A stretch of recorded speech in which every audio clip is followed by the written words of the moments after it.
Getting ready for the restart here in Richmond, Virginia with the Penske Dodge teammates Keselowski and Allgaier in the first and second spots. There's chaos on the track. There's chaos on pit road here at Richmond. Watch Ben Stager, the rear tire carrier for the 62 car. They just got the free pass. They come in to make their pit stop. Listen. Right here. Mike's taking the lunch right now. Track.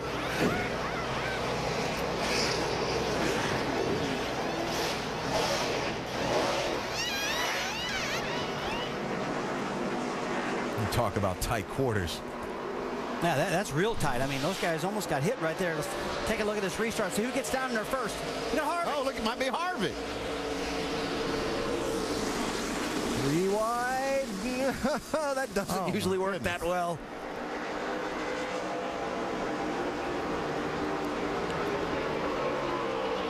Keselowski clears Allgaier. Here's Harvick in 33, looking to the bottom side for second. You've got Edwards in fourth, Sorensen in fifth, Kyle Busch back to sixth on the restart in that 18 car.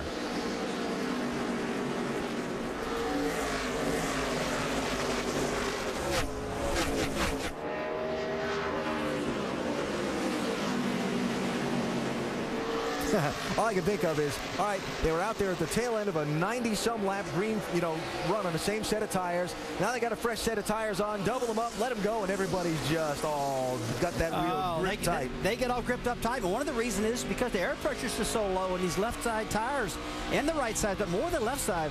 Man, when I used to drive these things, I get them down a corner, left side's bottoming out.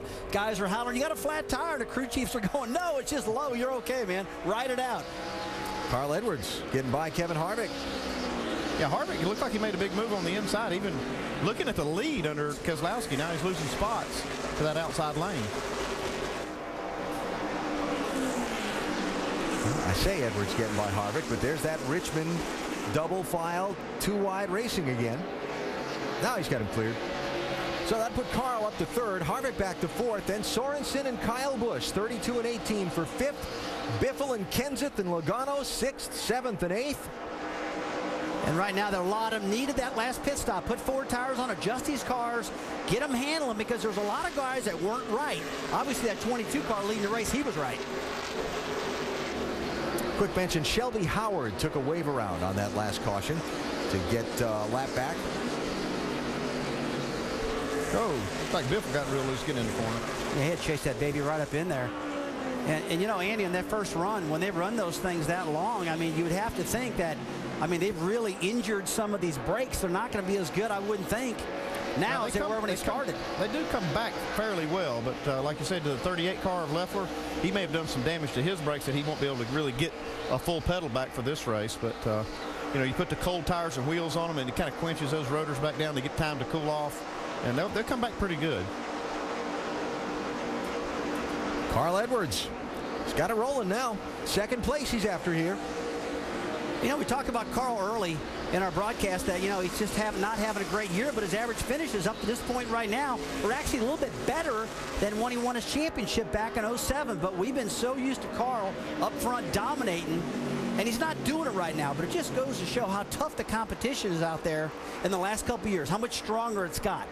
You want somebody to look at as a favorite at Richmond. Carl Edwards has finished first or second in 4 of the last 5 nationwide races at this track. That's a record that's kind of like, I don't know, Rusty's. That's good. Doc, he's having a solid run now. He didn't start off that well, but he's got it rolling. They made some major adjustments, Alan, on the car. Remember what he said in the interview before the race? We cannot get greedy. We've lost so many points the last couple of weeks with finishes of 30 or worse. This car he's got tonight is the latest and greatest out of the Roush Fenway stable. It's the one they've been working on to try to get the weight adjusted. Crash on the racetrack. That is Stephen Wallace, who's gotten turned around in turn 4, left rear down on that car. I don't know if he hit anything. I don't think he did. He restarted in 7th and went all the way back to 16th right off the bat. It looks like he had a left rear tire going down on the thing. Blew a tire, get in the corner. There you go. Yeah. Some nights it's just not your night, huh? But a lot of time left. Yeah, and he doesn't have any damage, so actually some good luck in there. I mean, to blow a tire in traffic, spin, and still not have any damage, and stay on the lead lap, I'd say he did get a break.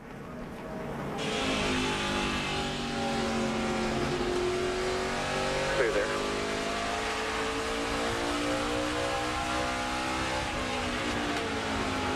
actually gone a lap down now, running right behind Brad Keselowski. You're inside. Got a couple more easy. We just hold the brake, hold the brake, hold the brake, hold the brake, hold the brake. All right, so Stephen got away with that one. Lucky there. And you'll take all the luck you can get here at Richmond. Speaking of luck, Jason Leffler. Remember we talked about him falling back and getting a lap down? There's your lucky dog free pass. Going to come back around and get back on the lead lap. Leffler being shown in 17th spot right now. So fourth caution of the race is out, and we are still shy of halfway tonight here at Richmond International Raceway.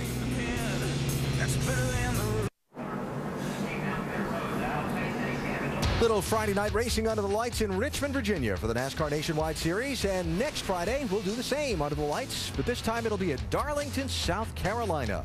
And if you'd like to join us for that race or any of the upcoming events you see there on the Nationwide Series schedule, go to NASCAR.com/tickets and check it out. Love to have you join us.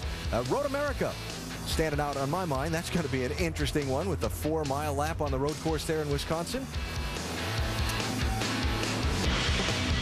Kyle Busch led the first 58 laps of this race. Now finds himself running in 6th after they had a little hiccup on their pit stop a few laps ago. Mike?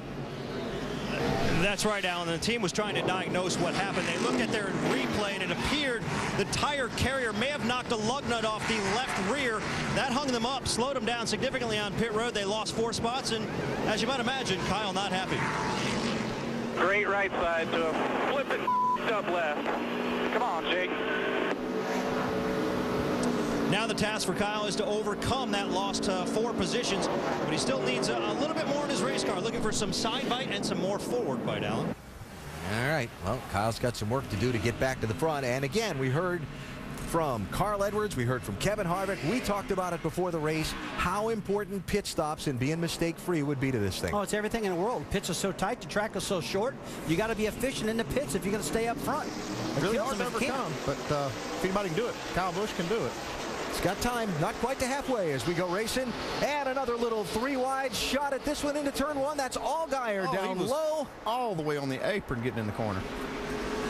Their teammates, they're racing each other hard, though. Look out. Better make sure you're clear before you squeeze Carl Edwards into that wall, too, because you go across the nose of that one and slap the wall yourself. So Keselowski leads, Allgaier and Edwards for 2nd. Here's Harvick diving to the bottom of Sorensen for 4th and 5th. Hey, well, that's one of the cars we need to take a look at is Harvick's car. He's been marching to the front. Oh, Carl gets a piece of the wall. Yeah, he hit that thing pretty good, too. I mean, a lot of sparks flew off under that car.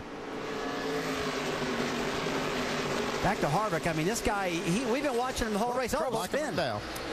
Michael McDowell has spun around. That is in turn number 2. Fire it up, fire it up. And the yellow flag's out. Like Paul Menard might have outraced Boyer for that lucky dog spot on this caution. All right, that's it. I'm going to quit talking about Harvick because every time I talk about him, something goes wrong.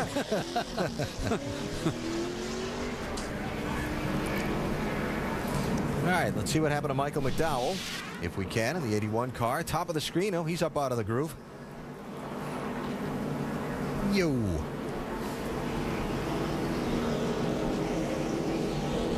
He's probably got his tires all full of junk when he got up there in the marbles, and then something going on, right? That just looks weird the way that car went around right there. It was awful slow when it was spinning, but Alan, I do agree with you. I mean, did we break an axle maybe? When I hit the gas, it turns right. When I get on the brakes, it snaps to the left. Uh-oh. Sounds like we've got something wrong. Maybe a trailing arm bushing out of it or something. All right, so they'll be bringing that 81 car into pit road to get looked after. By the way, the 98 car, Paul Menard, does get the free pass. Check the tires, and then if that ain't it, then we'll have to go to the garage and change an axle. Get ready. Come to pit road under this caution. Menard and Mike Bliss being about the only couple here to dive onto the pit lane, and Clint McDowell heading in there also. Yellow number 5 out at Richmond, Virginia.